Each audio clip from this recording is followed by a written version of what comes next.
परमाणु नहीं जानते किसको कहते हैं? मुंह से बोलो। नहीं जानते। हाई स्कूल में नहीं पढ़ा आपने। देखिए पढ़ा तो होगा, मास्टर जी ने बताया होगा, लेकिन तुम्हें याद नहीं।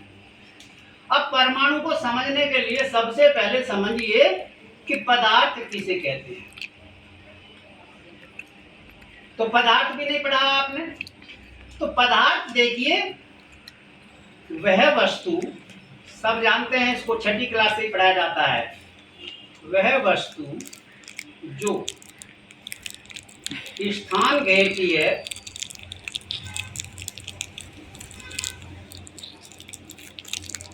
तथा जिसमें द्रव्यमान होता है,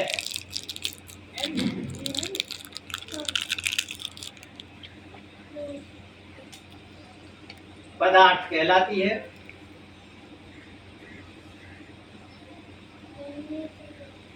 क्या बताया मैंने? पढ़ के सुना जोर से। वह वस्तु जो स्थान घेरती है तथा जिसमें द्रव्यमान होता है पदार्थ कहलाती है। अब ये पदार्थ की परिभाषा तो बिल्कुल सही है, लेकिन पदार्थ भी किन चीजों से मिलकर बना है? पदार्थ, या इसको द्रव्य भी कह देते हैं। द्रव्य भी वही बात है। द्रव्य और द्रव में अंतर है। द्रव तो होता है लिक्विड। द्रव्य की तीन अवस्थाएं हैं, ठोस, द्रव, गैस। ना कि द्रव कोई ये है कि वह वस्तु जो स्थान घेरती द्रव्यमान होता है। पदार्थ की भी तीन ही अवस्थाएं, द्रव्य की तीन ही अवस्थाएं। ठीक है। तो अब पदार्थ को समझने के लिए, पदार्थ किन से मिलकर के बना होता है? तो देखिए पदार्थ जो है, इसको समझने के लिए जो डाल्टन ने बताया कि ये परमाणु से मिलकर बना होता है। किससे बना होता है? परमाणु से। अब परमाणु क्या चीज है भाई? हमने तो देखा नहीं है परमाणु। तो डाल्टन जो एक वैज्ञानिक हुए 1808 में, उन्होंने बताया कि ये जो पदार्थ है वो परमाणुओं से मिलकर बना है। और परमाणु क्या है? परमाणु किसी पदार्थ का वह छोटे से छोटा कण है जिसको हम और अधिक विभाजित नहीं कर सकते। अब ये डॉट पेंसिल लिए, इसको टुकड़े टुकड़े करते चले जाओ। पहले बड़े बड़े करते, फिर छोटे छोटे करते, फिर छोटे छोटे करते, एक स्थिति वो आ जाएगी कि हम इससे छोटे कण नहीं कर सकते।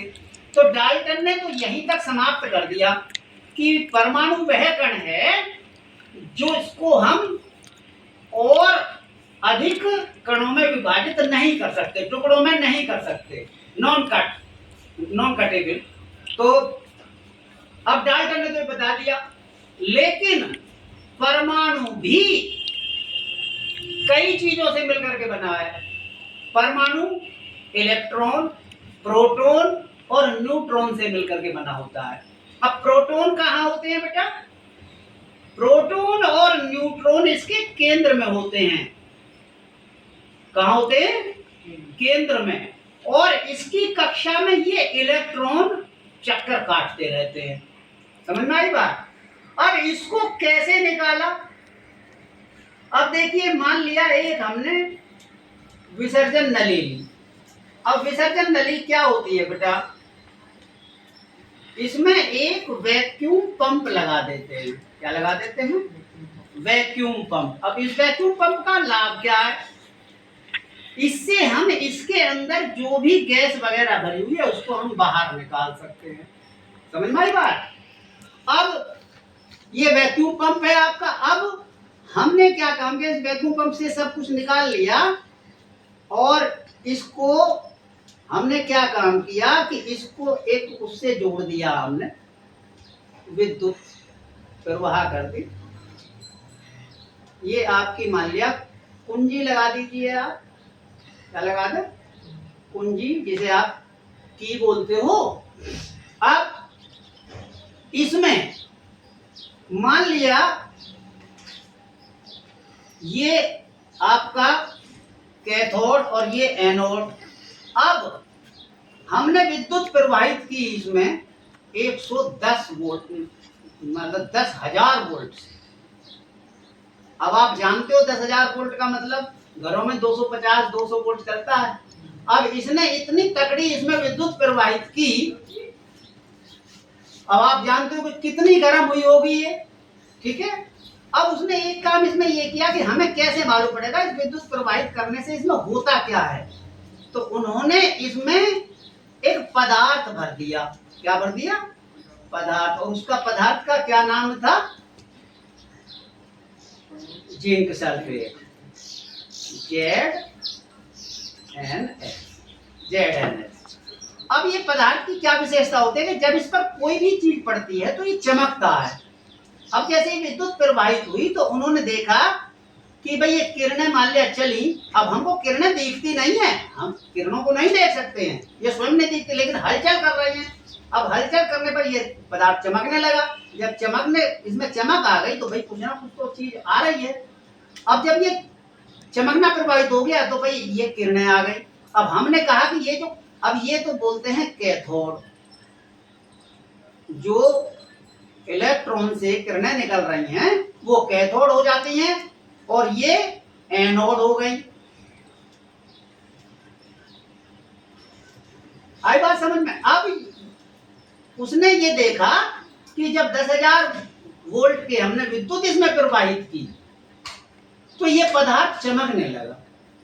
अब जब पदार्थ चमकने लगा, अब उसने नई नई खोज की। उसने कहा भाई ये कण जा रहे हैं, अब ये सीधे जा रहे हैं, तिरछे जा रहे हैं, क्या काम है इनका? भाई चमक तो आ रही है, कुछ ना कुछ तो हो रहा है। तो उसने इसका नाम दे दिया इलेक्ट्रॉन। क्या दे दिया? इलेक्ट्रॉन। और इलेक्ट्रॉन जो ये कण चलते हैं इन्हीं किरणों का नाम उसने दे दिया कैथोड। अब इस ये होता है ऋणावेश। क्या होता है ये? ऋणावेश। अब इलेक्ट्रॉन पर ऋणावेश होता है बेटा। अब हमें क्या पता ऋणावेश होता है कि नहीं होता है? भाई ये उन्होंने मान लिया।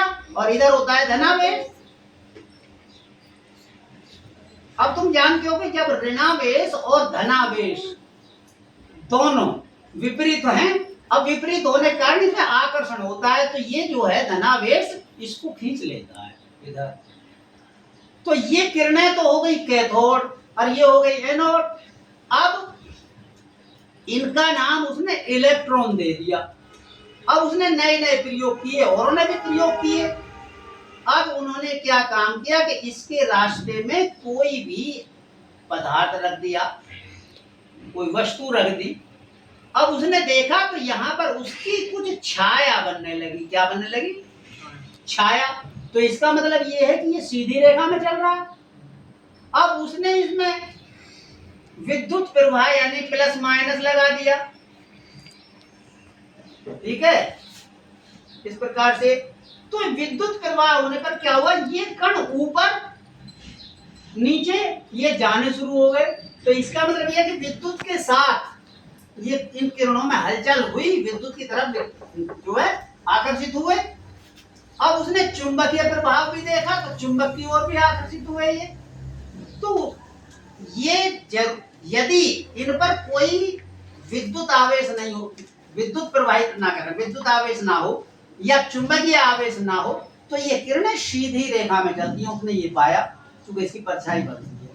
ठीक है। और यदि इन पर कोई विद्युत आवेश या चुंबकीय आवेश है तो ये ऊपर नीचे चलती हैं। तो इसका नाम उन्होंने क्या दिया? इलेक्ट्रॉन। क्या दिया? इलेक्ट्रॉन। आगे बताएं, आप बंद करें यही आगे।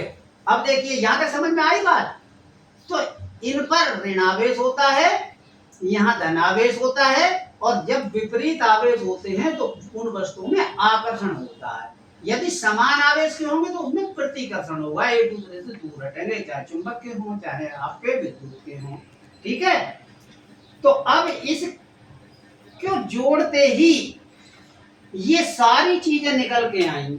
अब डाल्टन के बाद में इन्होंने ये खोज करी। अब इधर तक तो हम ये मानते थे कि भाई परमाणु है, परमाणु से पदार्थ बना है और परमाणु अविभाजित कण है। लेकिन और वैज्ञानिकों ने ये खोज कर ली कि परमाणु भी किससे बना है? इलेक्ट्रॉन, प्रोटॉन और न्यूट्रॉन से। तो बेटा इतनी बात आज याद कर लीजिए कि कोई भी वस्तु है उसके केंद्र में जो होते हैं वो तो होते हैं प्रोटॉन और न्यूट्रॉन। और उसकी कक्षा में ये होते हैं इलेक्ट्रॉन। इतनी बात याद कर लीजिए, इसके बाद में आपको फिर आगे समझाऊंगा, ठीक है? इतनी बात समझ में आ रही है? ये बातें बताई किसी ने तुम्हें? जोर से बोलो। नहीं बताई? वैसे किताब में लिखी हुई है, बताई जरूर होगी बेटा, हर मास्टर बताते हैं, किताबों को पढ़ा करो और पूछा करो। आज मैं तुम्हें यही थोड़ी सी बात बता के जा रहा हूँ, इसके बाद कल यहीं से शुरू करेंगे, ठीक है?